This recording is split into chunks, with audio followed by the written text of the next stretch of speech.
Hey, McGinn, welcome back to our last read aloud of the week. It is really good to see you. I am coming to you from a different room today.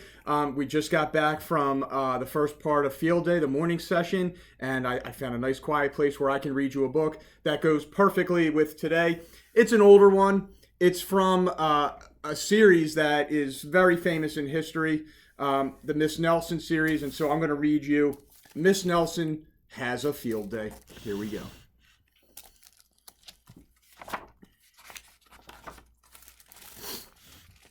For some weeks now, gloom had blanketed the Horace B. Smedley School. No one laughed or threw spitballs. No one even smiled. Miss Nelson was worried. Everyone was down in the dumps. Even the cafeteria ladies had lost their sparkle. Mr. Blansworth was so depressed, he hid under his desk. "It's the worst team in the whole state," he said. And it was true. The Smedley Tornadoes were just pitiful. They hadn't won a game all year. They hadn't scored even a single point. And lately they seemed only interested in horsing around and giving Coach the business. "Why practice?" they said. "We'll only lose anyway." "We're in for it now," said old Pop Hansen, the janitor. "The big Thanksgiving game is coming up, and the werewolves from Central are real animals. They'll make mincemeat out of our team." "What's to be done?" said Miss Nelson. "We need a real expert," said Pop. That afternoon, while Miss Nelson was grading papers, she heard wild laughter. It was coming from the teacher's lounge. Coach Armstrong had cracked up. "I'll make us a fresh pot of coffee," said Miss Nelson. When Coach had calmed down, Miss Nelson took him home in a taxi. "You need a nice long rest." The next day it was announced over the PA that Coach Armstrong would be out for a long time with the measles. "Who will take his place?" said the kids. When Miss Nelson passed by Lulu's after school, a serious discussion was going on. "We need someone who can really get the team into shape for the big game," said one kid. "Someone who knows how to get results." "It's too bad Miss Viola Swamp isn't around," said another. "Who?" said a kid who was new to town. "You've never heard of the Swamp?"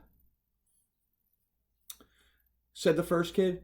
"She's the meanest substitute in the whole wide world. She's a real witch. She'd have no trouble getting results." Mr. Blansworth happened over here. "Huh," he said. Said Miss Nelson, and she wasted no time getting home. After rummaging around in her closet, she found what she was looking for, an ugly black sweatsuit. Then she made an important phone call. "I'll be right there," said the voice on the other end. The next day, Mr. Blansworth announced that there would be football practice as usual. "Whoever it is," said the guys, "let's really give him the business." The doors to Coach's office flew open, and out stepped a lady in an ugly black dress. "My name is Viola Swamp," said the lady, "and I am here to get results." "It's Blansworth," cried the guys, and they laughed him off the field. "Oh, rats," said Blansworth. "How could they tell?" And just then the guys heard the sound of squeaky tennis shoes. "I am Coach Swamp," said the lady in the black sweatsuit.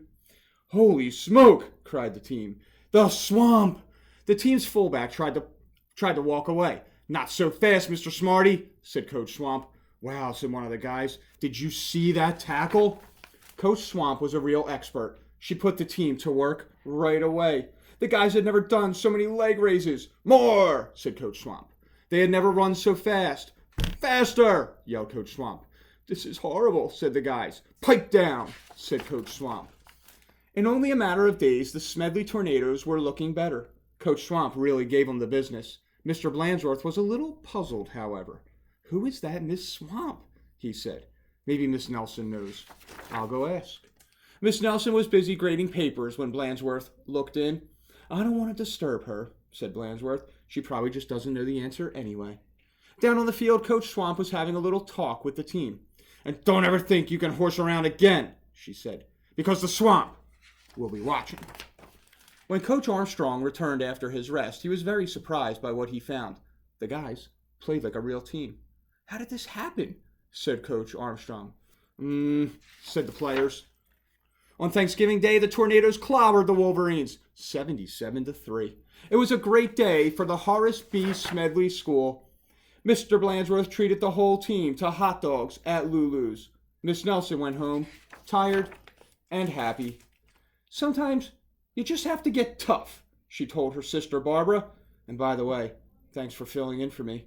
Anytime, said Barbara. Anytime.